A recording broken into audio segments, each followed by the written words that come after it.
Today should be an interesting day, maybe. And this little creek valley here, where I'm taking all these trees because that's where they fall. There's a white oak down there, right there. I'm gonna try to get that to drop out of tension. We'll see.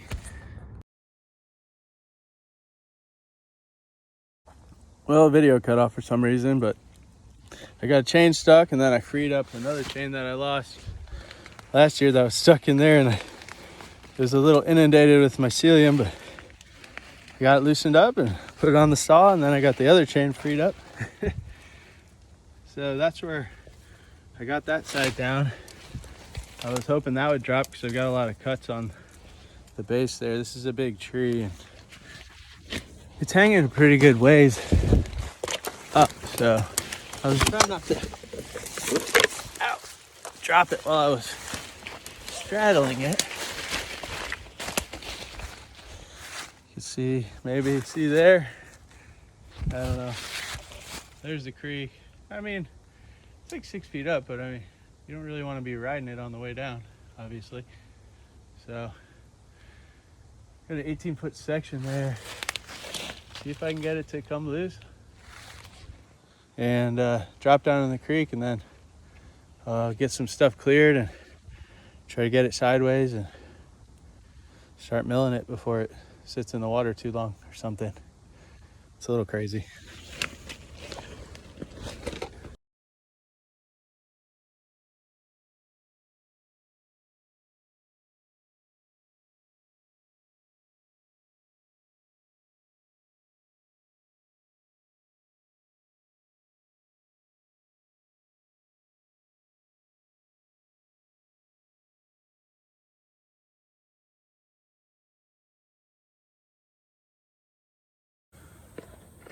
Well, the camera cut out again. I don't know what's going on, but it's too bad because I straddled that thing and should have cut up from the underside.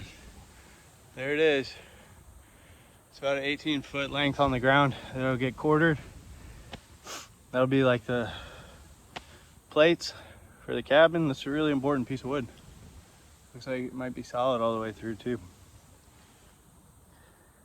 So that was pretty cool. It really sucks I didn't get it on camera. Guess I should figure out how cameras work or something. I'm just using my phone. See if we can get over here and look at it. Let's see, there's where I was sitting, and there's the log. It was very dramatic, as you can imagine. It's one of the scariest cuts I've ever done, actually. And it made me think maybe I should talk about this saw, because I'm using a really small saw, actually.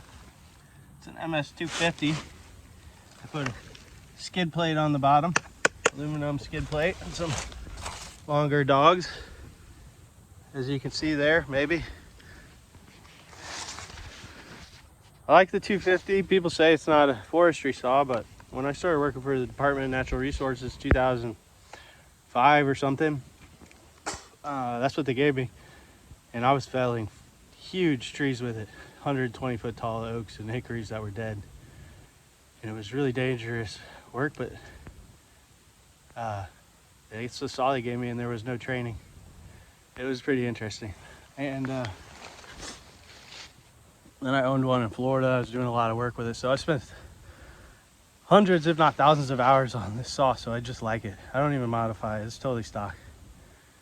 So I'm just comfortable with it. I could bring the 32-inch bar up here, but that's long enough that if I'm straddling a log and it goes through, it's gonna cut my foot off. So, you know, maybe this one would just take my toes off or something, or a hand instead of my head, which happens.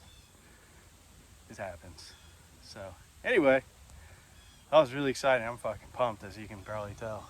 It's the biggest adrenaline rush I've had in a while. So I'm gonna figure out how to quarter this thing on the slope. I'll probably break it in half and then clear out some of this manky brush behind me and drag it over on this flat island and then quarter it there, and then try to get it to my house and cut the actual square timber out of it. But you know, this was the hard part. I really wish I got it on video. So dumb. Anyway, bye. Got this split started on this small piece because I got to get it out of the way if I'm going to run the mill down that big log. It's all with the MS250 with a dull chain. Finish it with the 372. But yeah, you probably don't need that 660 unless you're going to run a 48-inch mill, maybe a 36 if you want it to run well, but who wants it to run well? So anyway, so we're going to close it for now. Not a great video today, but here we are in the woods, cutting wood.